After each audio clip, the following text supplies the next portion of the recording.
Hello, everybody. Welcome back to Jazz Talk, the segment of my show where I interview local jazz musicians. This week we have Dr. Boehme. How are you? Doing fantastic. How about you? That's great to hear. I'm doing very good. First thing I wanted to ask you is just tell the audience a little bit about yourself, what you do here, what you play, and stuff like that. Of course. So I just finished my first year as the assistant professor of percussion here at West Texas A&M. I play and teach any percussion that I can get my hands on, whether it's classical percussion, stuff you see in the orchestra, but also I've always been very passionate about drum set performance and education as well, particularly in a classical percussion studio context. Yeah. Where did you come from before? What was your previous job, I guess? The last teaching job I had, I was a sabbatical replacement at the University of Central Florida. So where I did my master's, and so I got to teach there for a year, and it was a super awesome experience and really helped me a lot to kind of know sort of what I was getting myself into before I got here. But that was kind of in the middle of my doctoral degree at Florida State. So my last job was a college student, I guess. I see. Yeah. How long have you been playing percussion for? Oh gosh, I started in 2005, so I guess I'm going on 20 years. I'm getting kind of old. There you go. And then when did you start playing the drum set, the kit? It was the very next year, and this is kind of a funny story as well. So I was going into 7th grade and went to register for classes and stuff. And in 6th grade, I just learned percussion, and I was first chair the whole year. But I think it's because my older brothers were both in band, so the band director just kind of knew me and liked us. But I guess I did okay enough to for him to put me in jazz band for 7th grade. And as soon as I saw my schedule, I looked at my mom and I was like, "Look, this isn't going to work. I've never played drum set before. I'm gonna talk to him about a schedule change." And that day, my mom was like, "No, we're gonna get you a drum set." And so I'm glad she did that, because now it's my favorite instrument to play ever. So I see. So that's the long answer to that question. Yeah. What made you so attracted to the genre of jazz? At first, it was it's kind of where my drum setting began, pretty much, because of 7th grade jazz band, which kind of led to high school jazz band and college jazz band. But once I started listening to more jazz and kind of just understanding more of kind of how drummers interpret jazz in big band versus combo settings and stuff, it's just a really cool individual personal thing from drummer to drummer. There's so many right answers, almost too many, to where it can be kind of frustrating. But then as I played with more musicians and kind of got to do a lot more jazz playing in in school and in professional situations, it's just kind of something that I've always just really enjoyed, kind of being able to play, and again just be really self-expressive. How different was playing jazz compared to playing in a band / orchestra setting? Definitely a lot different. You show up as a percussionist to orchestra and all of your notes are right there. It's there's no question, there's some questions, but it's never a question about what notes do I play, what rhythms do I play. For jazz, sometimes you have a drum set part. Sometimes that part has notes on it. Sometimes that part just has a bunch of slashes, or you might just have a real book that's the melody in C, and it's I can't play notes on drum set, so you just kind of have to learn how to kind of interpret it based on your own kind of knowledge and experience with jazz and all that. So very different kind of challenges and questions to answer in the two contexts. I see. And then the next question I have for you is, what are some of your role models in the world of jazz? Role models in jazz. I would say the first ones that come to mind, so two that I or a few that started listening to a lot in recent years, Elvin Jones, who played a lot with John Coltrane, of course. Also Billy Higgins. It's just has a really cool drumming style. It's super just kind of random, but also just controlled enough to where it's just really cool to listen to and really cool to try to kind of emulate. But even we might talk about this more later, but I've done a lot of research on bands with two drum set players, and that started, as far as I know, in 1961 with Billy Higgins and Ed Blackwell on Ornette Coleman's Free Jazz album with the two quartets. And so kind of listening to their styles and how they kind of intermingle between each other, and kind of just their individual styles as well. It's like super cool and just very fun to listen to and kind of, again, emulate and replicate. Yeah. What are some of your favorite jazz artists, and why are they your favorites?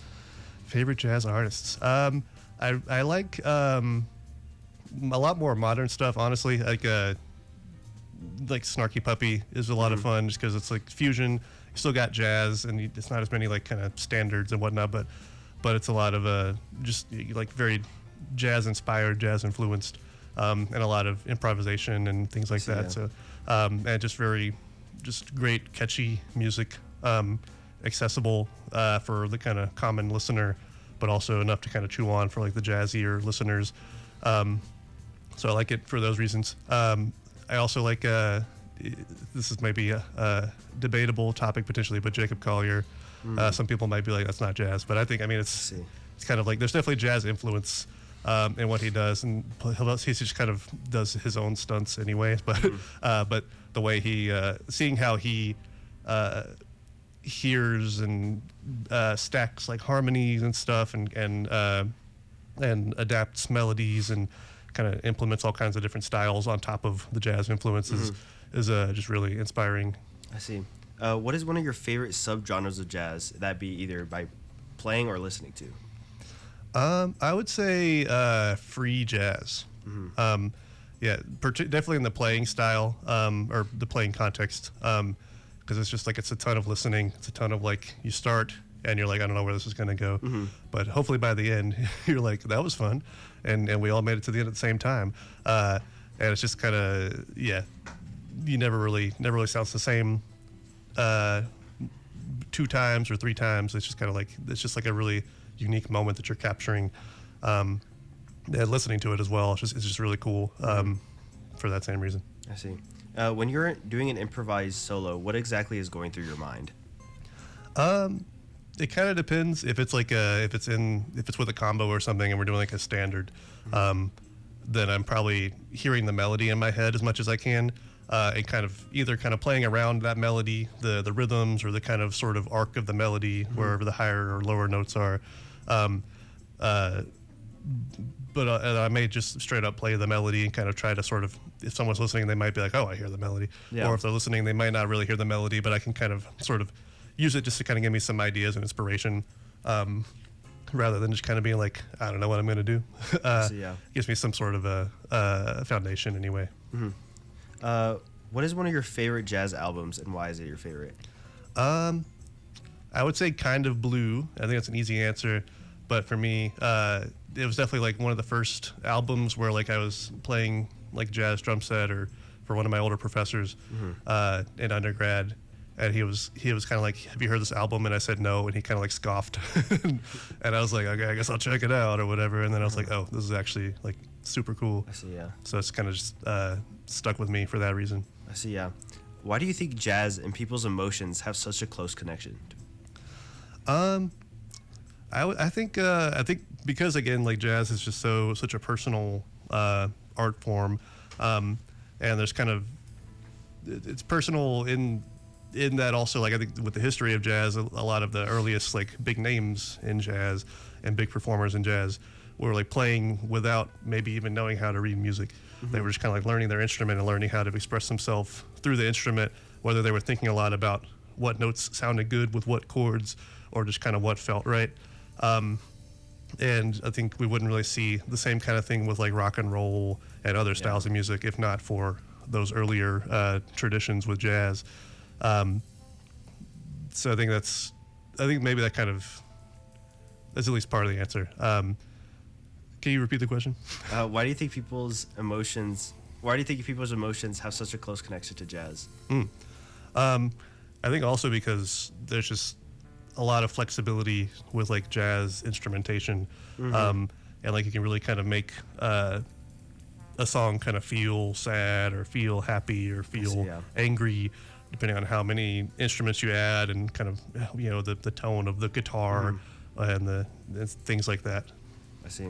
Well, this next segment is called Jazz or Not, where I basically ask you about certain artists or certain scenarios, and you tell me if you would consider them jazz or not. Okay. First up, Frank Sinatra, jazz or not? Jazz. You think so? I think so. Yeah. Do you have a reasoning why? I mean, I've only ever thought of him as a jazz singer, I guess. I see, Yeah. I see. Next, are you familiar with Leve? A little bit, yeah. Do you consider her jazz or not? As much as I've heard of her, I would say she's somewhere between jazz and like very jazz influenced. I see.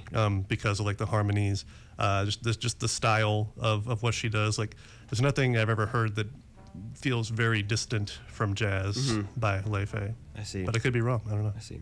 Next up is Billy Joel, jazz or not? Billy Joel. I unfortunately don't know enough Billy Joel to answer that question. I see. Yeah.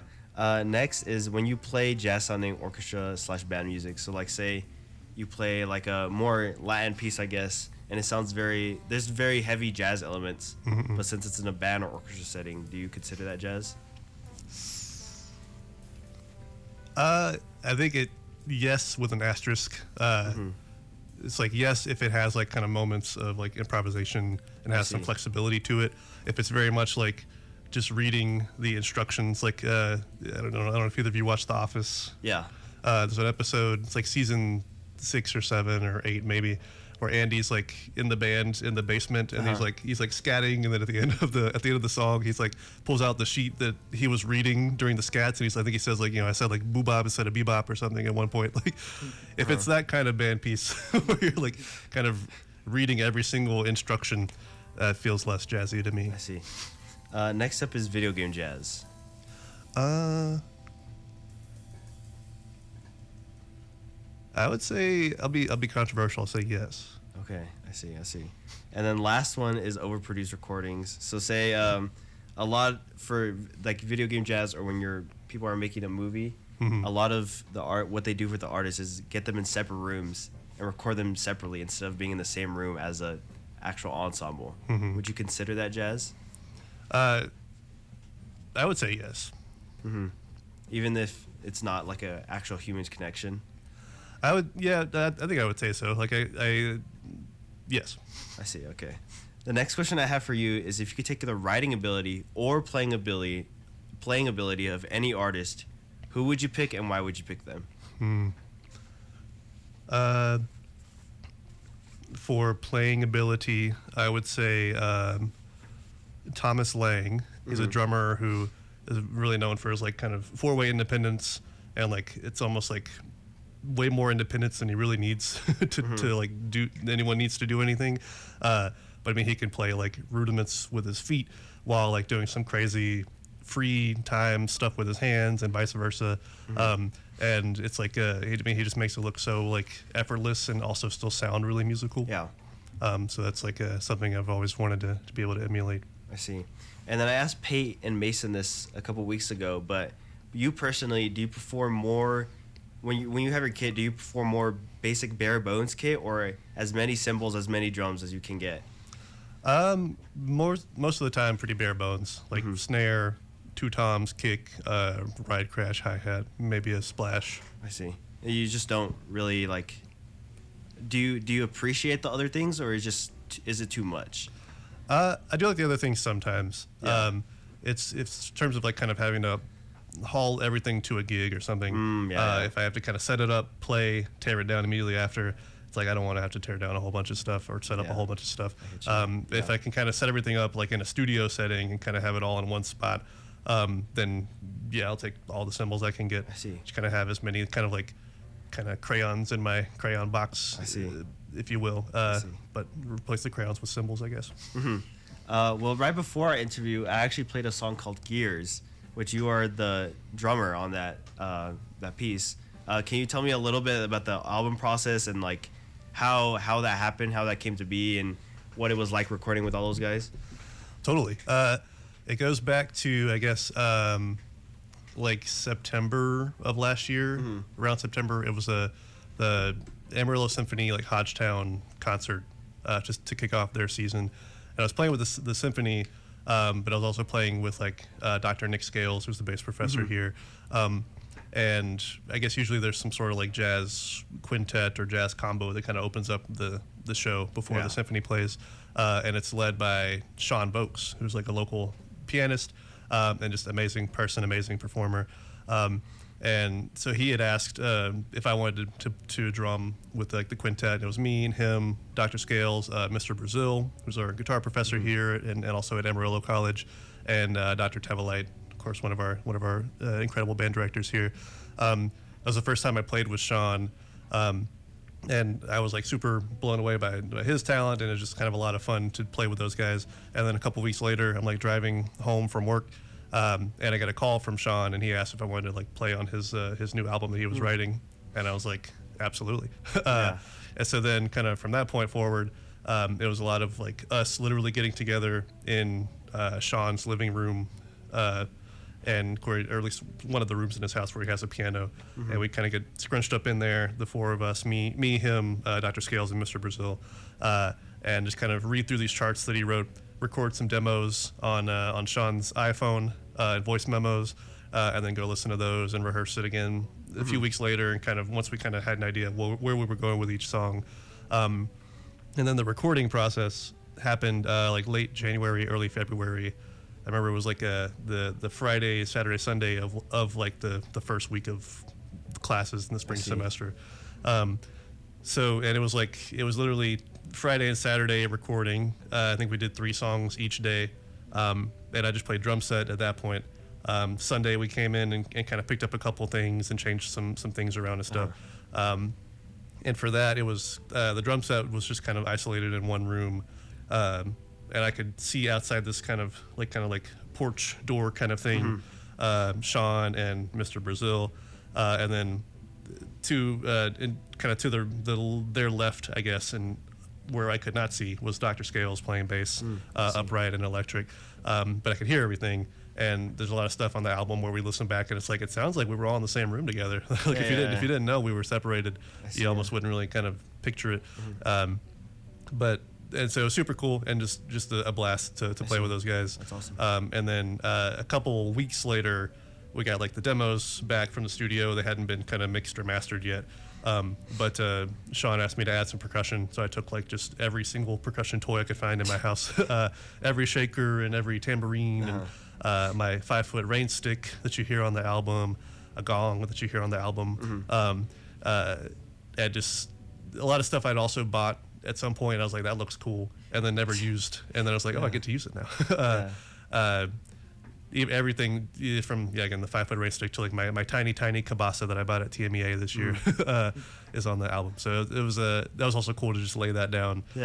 We worked with Carlos Caso, who does a ton of recording at WT and in the Amarillo area. He has his own studio, and he's just like he's top notch, like a world class at what he does. And just made us feel super at home, and the process was really efficient thanks to him as well. That's awesome. What's one of your favorite like standout charts on the album that you enjoyed listening the most or even playing the most? I would say kind of listening back. I've heard it back, listened back a couple times, and I think when we listen back to ourselves, it's easy to kind of hear all the mistakes and things, and kind of it's like I don't want to listen to that song ever again because I've made this one mistake, kind of thing.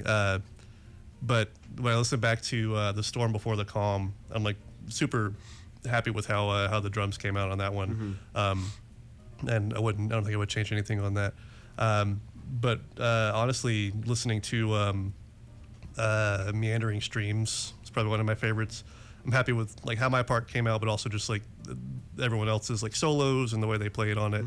It's just gorgeous. And there's like it's a tune where as a drummer, like if any drummers hear this, they can relate to kind of being playing with groups of either 4 musicians or bigger bands where you kind of have to feel like you have to lay down every single downbeat to kind of keep the whole band aligned.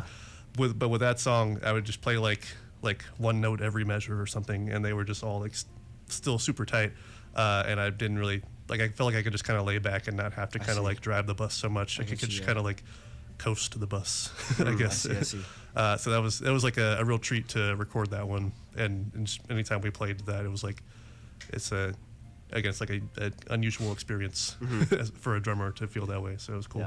I know on a lot of albums, like a lot of older jazz albums, they have like re-recordings of multiple charts. Is that do you have like a lot of recorded charts like stored away just in case y'all want to release them one day, or was it basically just like deleted everything and just get the best take? I actually don't. As far as I know, we don't have any like extra recordings. I see. We might. I could be surprised, but Yeah.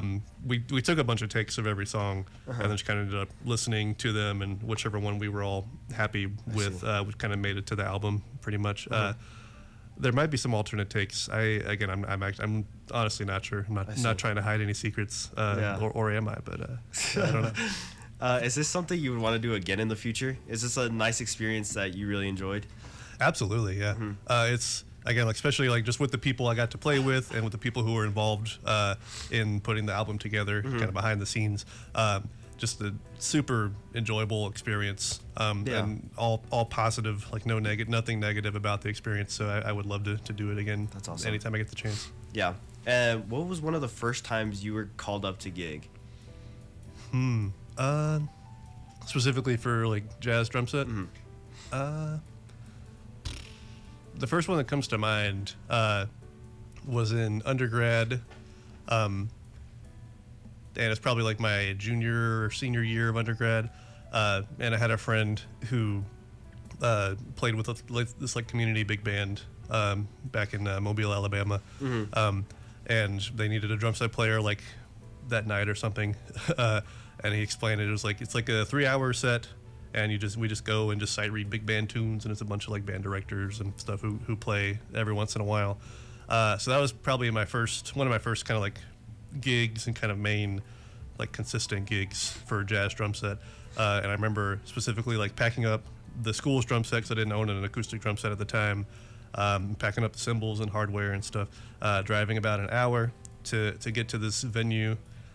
Setting up, playing for 3 hours, getting my $40 in my envelope, driving another hour, putting the drum set. It was a whole like it almost took like the whole day just to make this happen. But it was a super cool experience, and it led to a lot of other like opportunities that I couldn't have really predicted at that point. What were you feeling when you got called up for your like first gig, like first experience getting paid to play what you love to do? Definitely some pressure, and like at least at first there was some pressure, and again since it was like around a lot of band directors, it was people I knew or people I had heard of or heard about, and it's like I don't want to make a bad first impression for these people, but then once the music started and like the people in the audience started dancing and stuff, it was like this is actually super fun, and then I think oftentimes you kind of forget. If it's a good experience, you kind of forget at some point that like you're getting paid to do it until you get the money later. Compared to the other experiences sometimes where it's like, all right, I'm gonna get paid for this. I'm gonna get paid for this. So it was fun overall. So. I know for a lot of gigs, you just gotta kind of get thrown in there and just read charts that you've never read before. For example, earlier we talked about you playing the kit for the 3.14 big band, for the PMA 3.14 big band. Can you tell me a little bit about how difficult or easy it is to just kind of be thrown into all these charts you've never read before and just having to play them with these people that have probably played them hundreds and hundreds of times?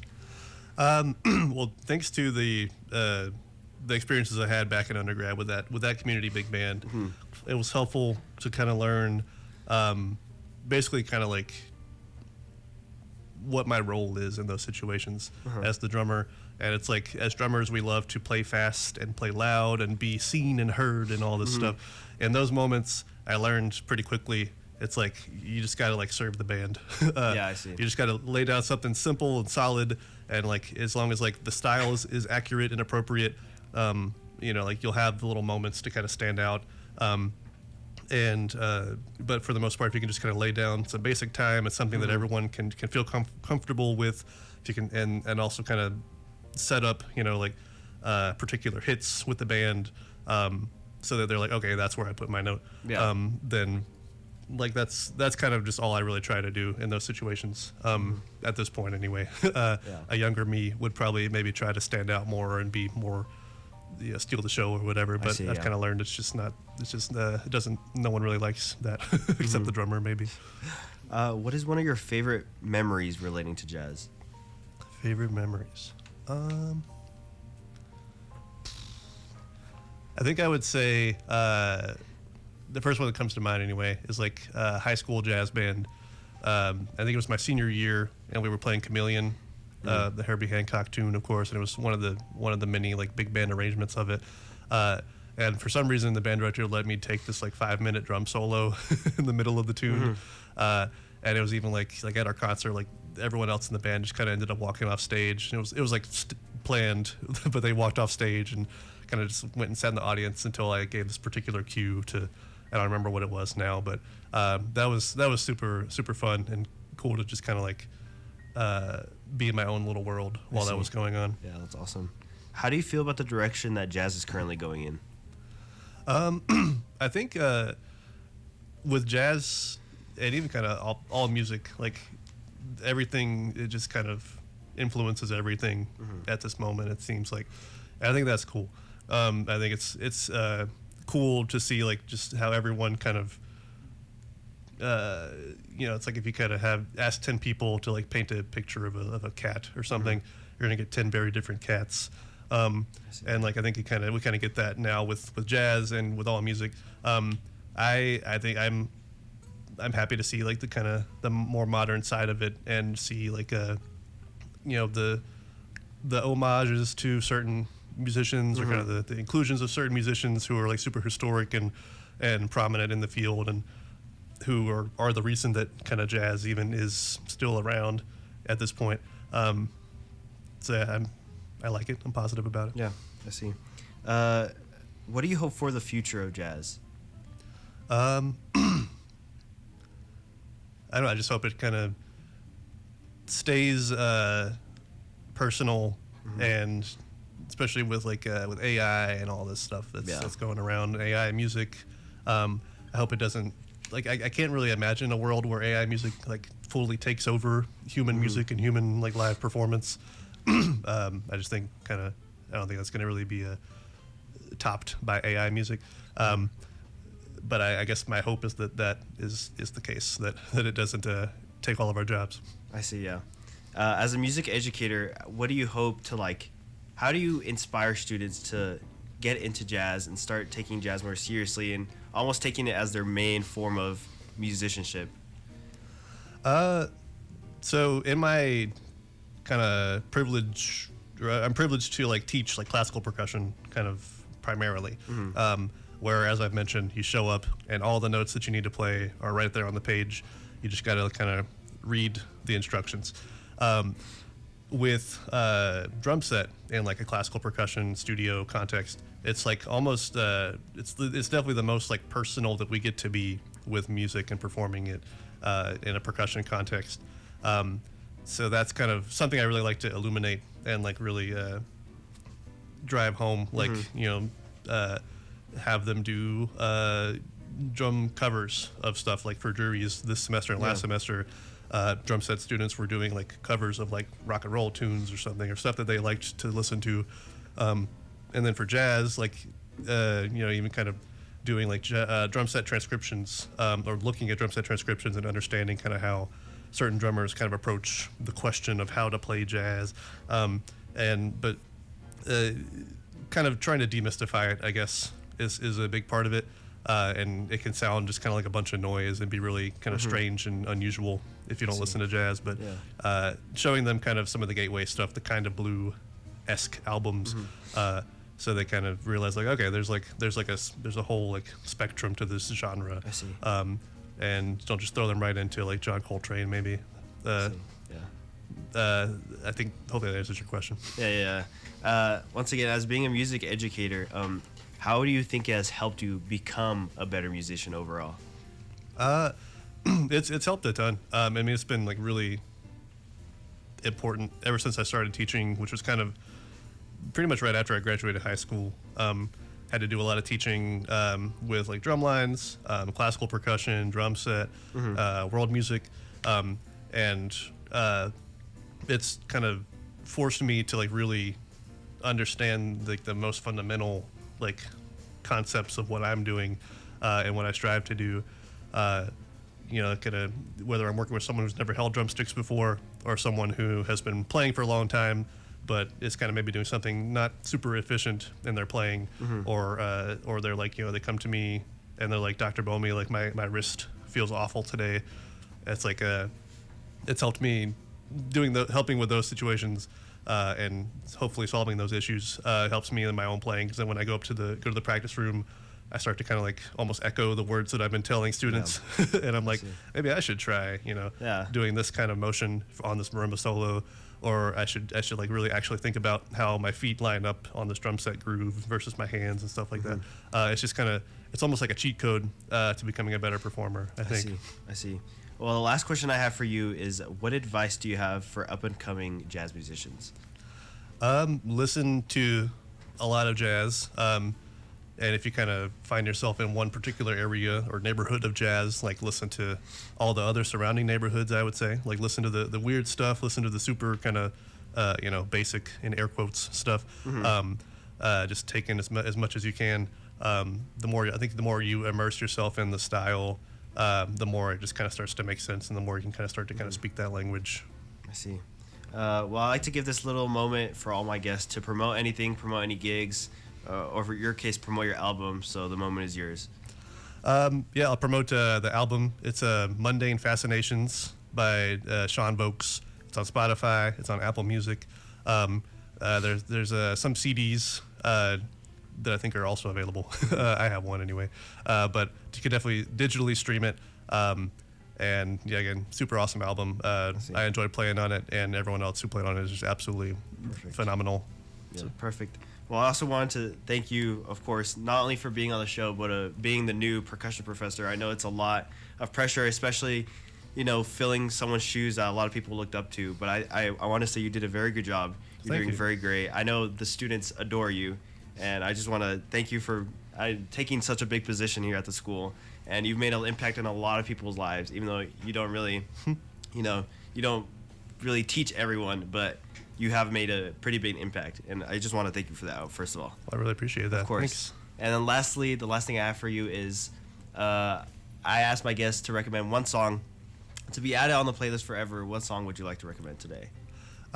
So going back to the double drum set thing, the song is Loose Screws by Snarky Puppy.